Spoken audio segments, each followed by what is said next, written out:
He always believed that every piece of land holds a story, but Texas carried one that people avoided. It was a story buried under dust, silence, and decades of careful forgetting. During World War II, while battles raged oceans away, Texas hid something unexpected. Not a weapon or a base, but a secret that shaped quiet towns and lonely ranches. Few people who lived through it spoke openly, choosing memory over confession. Visitors sensed nothing strange, assuming the land was untouched by war. But beneath the calm surface, Texas carried a truth few dared to mention. A truth that still echoes across fields where the wind never stops moving. He had grown up hearing rumors from old ranchers who spoke in whispers. They talked about soldiers who weren't American marching on Texas soil, about fences built in strange places and guards who never explained themselves, about trains arriving at night carrying faces no one recognized. The older men always paused before telling more, as if weighing the danger. Some claimed it was better to forget than risk stirring old shadows awake. Others said the truth was too heavy for people who didn't live it. But he listened carefully, knowing every rumor hides a seed of truth. As he grew older, he began researching the stories on his own. Newspapers from the 1940s hinted at something unusual happening across Texas.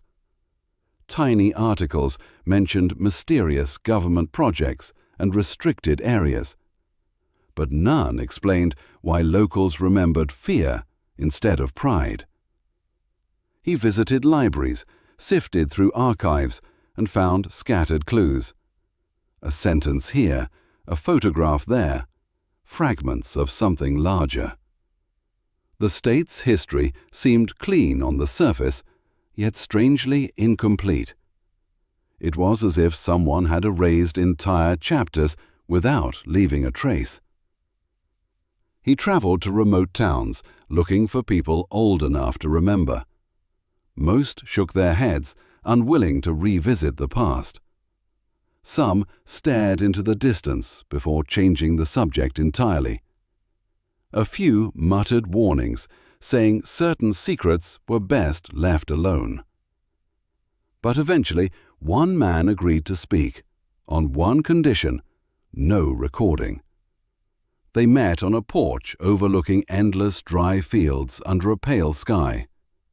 The man's voice cracked with age, but his memory remained sharp.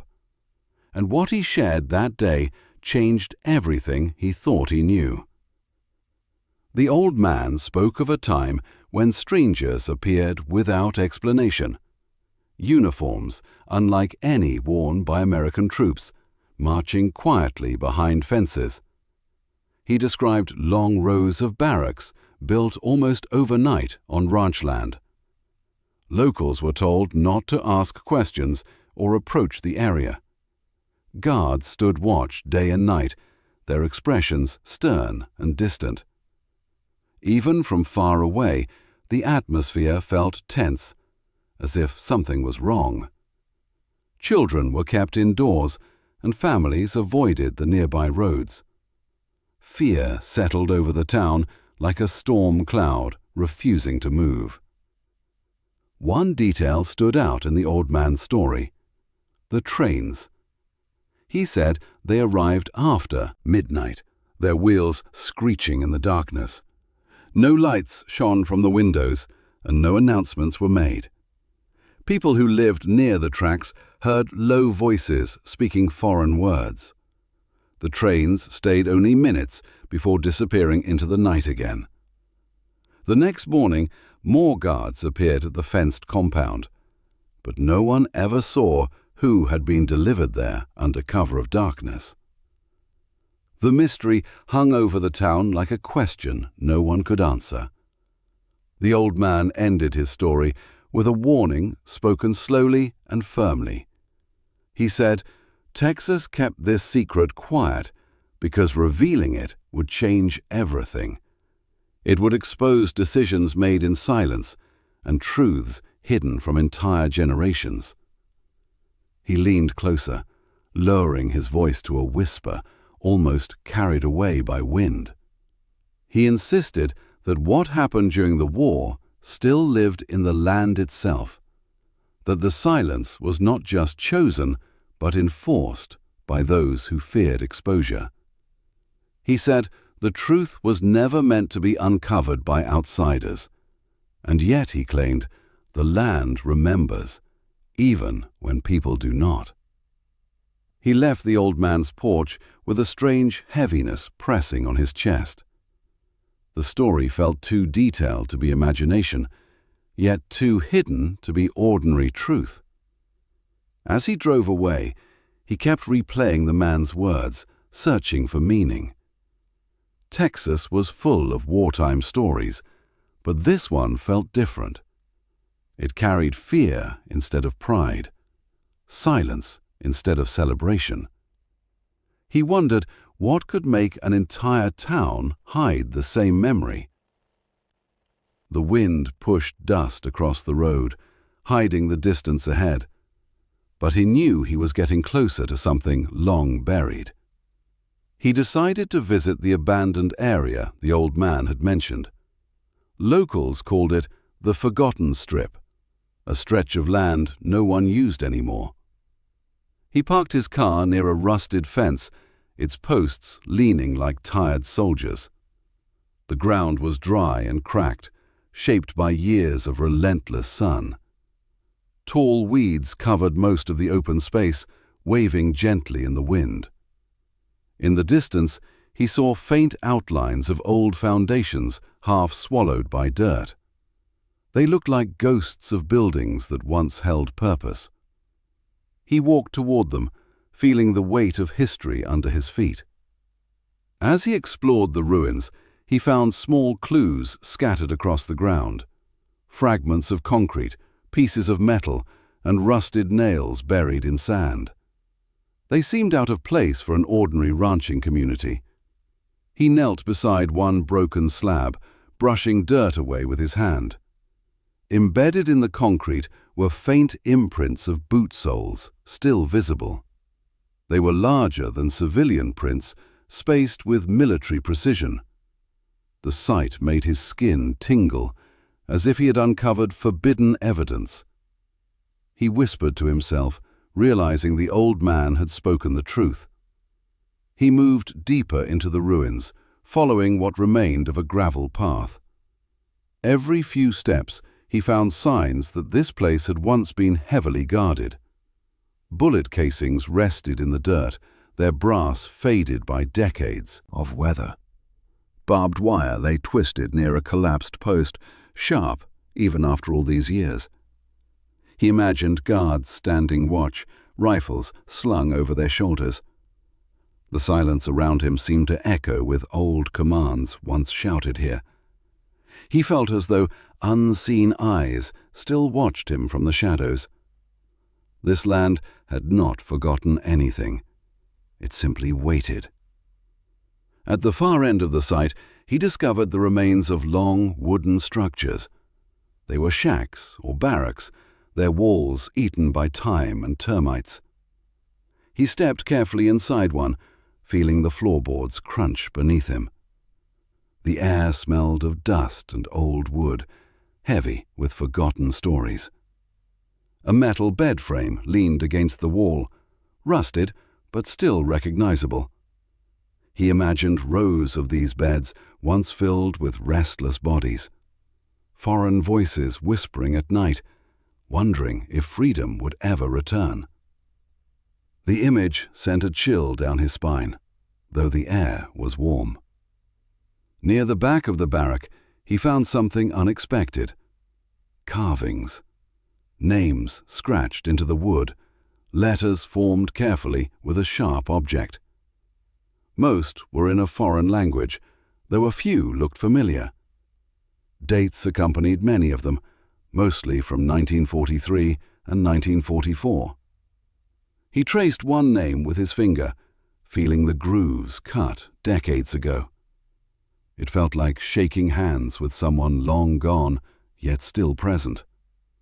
These carvings were more than marks. They were proof of forgotten lives. Lives hidden by silence, but not erased by time. As he left the ruined barrack, he felt a growing sense of responsibility. This was not a small secret or a simple wartime footnote. It was a piece of history buried intentionally, perhaps to protect reputations, or maybe to hide mistakes that would spark questions no one wanted to answer. He looked around the empty land, feeling it pulse with unspoken truth. The old man's warning echoed again in his mind, urging caution. But curiosity pushed him forward, stronger than fear. He knew he had to uncover the rest of the story, no matter the cost. He returned to the car with dust covering his boots and questions filling his mind. The ruins had confirmed that something significant once stood on that land.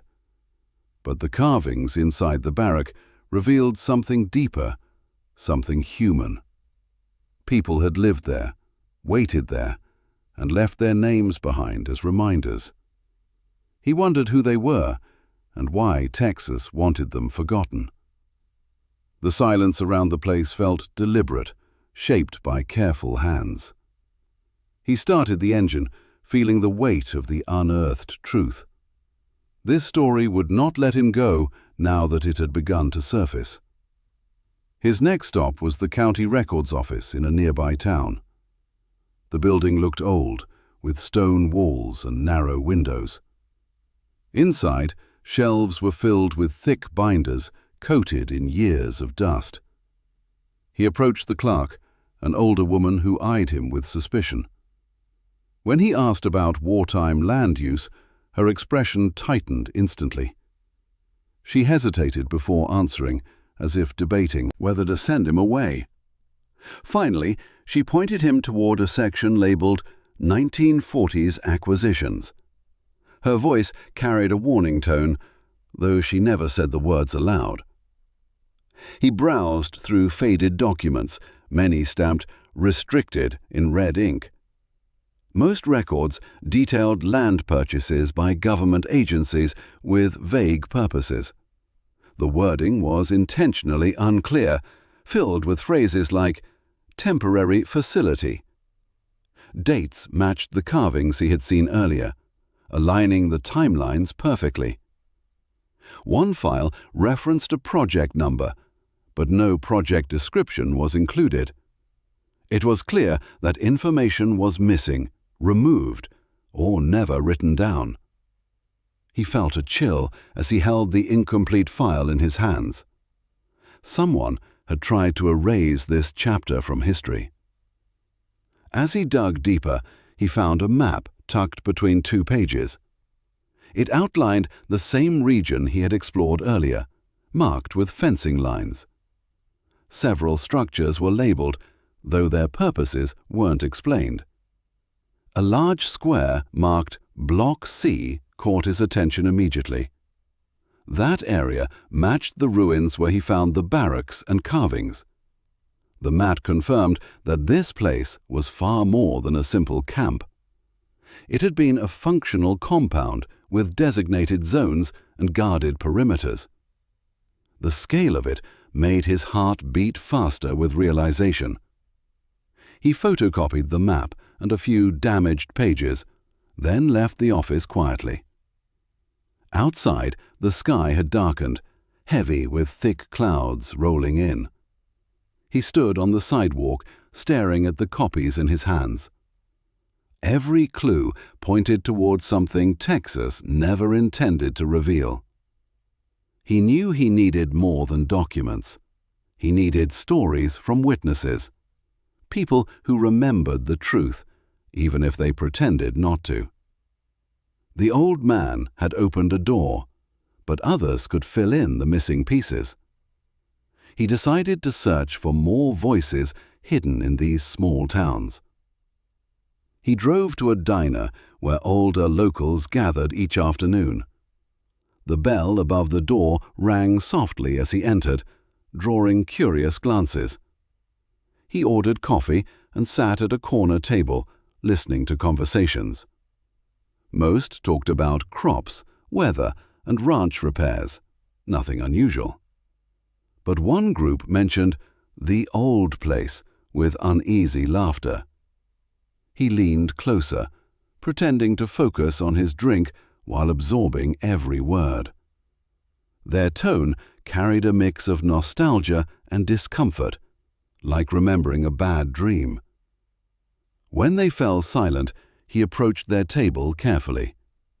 He asked politely if they knew anything about the abandoned land. Their smiles faded immediately, replaced by guarded expressions. One man stiffened, gripping his cup tightly as if bracing for trouble. Another shook his head, insisting it was just an old military site. But their reactions betrayed the simplification, revealing hidden fear. He sensed they knew far more than they wanted to say. Before he could ask again, one of them muttered a single sentence. "Some secrets were meant to stay buried, son." He left the diner with a sinking feeling growing inside him. The men had spoken few words, but their eyes told a different story. They carried the weight of something they had lived through and never forgot. He stood beside his car, staring at the fading sunlight over the rooftops. Texas was not resisting his questions out of pride. It was resisting them out of fear. Whatever happened during the war was not just secret. It was unsettling. He realized the silence surrounding the truth had been practiced for decades. Breaking through it would take more than simple curiosity. He decided to visit the library, hoping old newspapers might reveal more. The librarian, a quiet woman with silver hair, guided him to the archives. She watched him with a cautious curiosity as he carried stacks of folders to a table. He scanned through articles yellowed with age, their edges brittle. Most reported mundane wartime events, rationing, local drives, charity efforts. But buried between them were brief, cryptic notices about unusual gatherings. One article referenced a restricted enforcement area east of town. The wording was vague, but the implication was unmistakable. He found a particularly strange article dated late 1943. It described a night when residents were told to stay indoors without explanation. The town had been ordered into silence, windows shuttered and lights dimmed. The article mentioned foreign detainees, but offered no further detail. It ended abruptly, as if the writer had been forced to stop mid-thought. Several lines were smudged, leaving gaps where sentences once existed. He ran his fingers over the blurred ink, imagining the pressure placed on the journalist. Someone had monitored what could and could not be written. As he searched the next stack, he discovered a photo tucked behind a folder. It showed uniformed guards standing beside a long fence topped with barbed wire. Behind them, shadows of figures were visible, though blurred and distant. The caption read only, "Temporary Facility, 1944." Nothing explained who the figures were or why they were held there. He studied the expressions of the guards, stiff and uneasy. Even they seemed unsure of what they were guarding. The mystery deepened with every new discovery. He left the library as storm clouds rolled over the town, heavy and dark. Rain began to fall in slow, heavy drops as he stepped onto the sidewalk. He walked to his car, feeling the cold water soak into his shirt. The town looked different now, as if the weight of history pressed down on it. Shadows seemed longer, corners darker, and silence more deliberate. He sat in his car and stared through the rain-streaked windshield. He felt he was chasing a secret that did not want to be found, but the truth was now too close to abandon. He decided to drive back to the abandoned site at night. If the town wanted the past hidden, then daylight offered no answers. The storm made the journey difficult, lightning flashing across the sky. He parked his car a distance away, not wanting headlights to expose him. Mud clung to his boots as he walked toward the ruins. The wind howled through broken structures, carrying the scent of wet earth. The entire place felt alive, whispering fragments of its forgotten past. He moved slowly, letting the darkness hide him. Inside the ruins, he noticed something he had missed before. The ground near one of the foundations had been disturbed recently. Fresh soil mixed with old dirt, creating a patch that looked out of place. He knelt and brushed the mud aside, revealing something buried beneath. His fingers hit metal, a small, rusted box wrapped in decaying cloth. He lifted it carefully, feeling the weight of its contents shift inside. Lightning flashed again, illuminating the outline of the box in his hands. He knew instantly that this discovery would change everything. He carried the rusted box into what remained of a sheltered corner of the ruins. The rain poured harder now, echoing across the empty structures like distant drums. He wiped mud from the lid, revealing faint markings scratched into the metal surface. The symbols were difficult to read, worn by time and weather. With careful hands, he pried the lid open, using a loose nail he found nearby. The metal groaned softly as it gave way, releasing a stale smell trapped for decades. He felt his pulse quicken as he peered inside the box's dark interior. What he saw made his breath catch in his throat. Inside were several small notebooks, their covers cracked and flaking. A few loose papers were folded around them, stained by moisture and age. He lifted the first notebook carefully, fearing it might crumble in his hands. The handwriting inside was neat but foreign, written in a language he recognized. Each page was filled with entries dated during the height of the war. They described daily life, routines, and thoughts of the people held there. It became clear this was not an American soldier's journal. The writer was someone Texas had tried very hard to forget. He opened another notebook, its ink faded but still readable. The entries painted a picture of isolation, frustration, and quiet resistance. They spoke of fences, guards, and work details under the Texas sun. They also mentioned secret visits from officials who never gave their names. The writer described interrogations, strange questions, and unexplained transfers. Each page carried fear hidden between the lines, fear of something larger. These were not normal wartime procedures. They were deliberate secrets. Secrets powerful enough to silence entire communities. As he read deeper, he found a section marked by a torn scrap of cloth. The entry beneath it described a night when everything changed at the camp. The writer spoke of an event that caused panic among prisoners and guards alike. He mentioned loud arguments, sudden orders, and lights burning through the night. No details were given about what sparked the chaos, only its aftermath.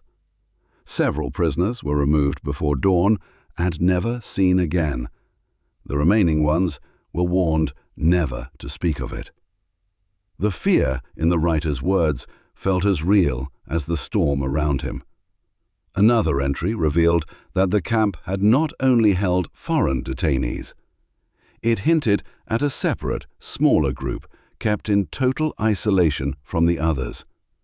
The writer called them the ones behind the second fence, a haunting phrase. He described hearing whispers about experiments, though never witnessed them. Guards treated these prisoners differently, with strict silence and added weapons. Even the camp workers avoided walking near the second enclosure at night. The writer confessed he feared even writing about them. His trembling handwriting spoke louder than the words themselves. He placed the notebooks back into the box for a moment, overwhelmed. The storm outside intensified, thunder shaking the ground beneath him. He realized Texas had not hidden an ordinary wartime camp. It had hidden something far more complex and disturbing. These notebooks were more than records. They were confessions of forgotten souls. People who lived through something so dark that even time avoided repeating it. He knew he could not leave the box behind now that he had opened it. The truth inside demanded to be carried forward. With the box under his arm, he stepped out into the rain-soaked ruins. Water streamed down broken walls and pooled at his feet. Lightning revealed the shattered outlines of what once stood here. He looked across the abandoned land, imagining the lives once trapped behind fences. The storm felt symbolic, as if the sky itself was warning him to stop digging. But he had crossed a line and could no longer retreat from the truth. The voices in the notebooks had reached him across decades of silence. He would uncover the rest, no matter where the path led him. He drove back to town with the box on the passenger seat, wrapped in his jacket. The wipers struggled against the heavy rain, blurring the road ahead. He kept glancing at the box, feeling its weight like a living presence beside him. Every page he read echoed in his mind, forming a puzzle of hidden truths. He wondered how many people had known about this secret and stayed silent. The thought unsettled him more than the storm outside ever could. He tightened his grip on the steering wheel as thunder cracked overhead. The truth was no longer buried. It was riding with him through the night. He reached his motel and carried the box inside, careful not to drop it. The room smelled faintly of old fabric and cheap soap, but felt safe enough. He placed the box on the small table and opened the notebooks once more. This time, he read the final entries written before the camp was shut down. They spoke of sudden evacuations, rushed departures, and destroyed records. The writer described trucks loaded in the middle of the night without explanation. He mentioned fires burning near the fence as documents were thrown into flames. It was clear the government wanted every trace erased before anyone asked questions. As he read further, he noticed the tone growing more desperate. The writer feared that history would twist what happened or deny it entirely. He begged whoever found the notebooks to tell the truth someday. His words carried a plea that transcended time and silence. The ink smudges on the page suggested he wrote in haste, under great stress. He described guards whispering about orders they didn't understand. Even they seemed afraid, unsure of what they were protecting anymore. The final page ended abruptly, with no signature and no farewell. He closed the notebook slowly, letting the silence settle around him. The rain outside eased into a steady whisper against the window. He stared at the ceiling, thinking about everything he had uncovered. He thought of the old man, the carved names, the erased records. Texas had not tried to hide a simple military operation. It had tried to bury a human story filled with fear, confusion, and pain. The land had carried the memories quietly while people tried to forget. But the truth had survived, waiting for someone willing to listen. He packed the box carefully, knowing he couldn't leave it behind. These stories were not meant to stay trapped in rusted metal and fading ink. The voices inside the notebooks demanded daylight after decades in darkness. He felt a responsibility he had not expected when this journey began. It was no longer about curiosity, but about honoring forgotten lives. He slipped the notebooks into his bag, protecting them from further damage. The decision felt final, like crossing a threshold that could not be undone. He knew what he had to do next, though the path ahead was uncertain. At sunrise, he drove toward the next town, following the empty highway. Golden light spread across the fields, drying the last traces of the storm. The landscape looked peaceful, but he knew its calmness was deceptive. It held secrets that had shaped generations without their knowledge. He imagined how many people had lived near the camp, unaware of the truth. Now he carried their stories, preserved in fragile pages and trembling words.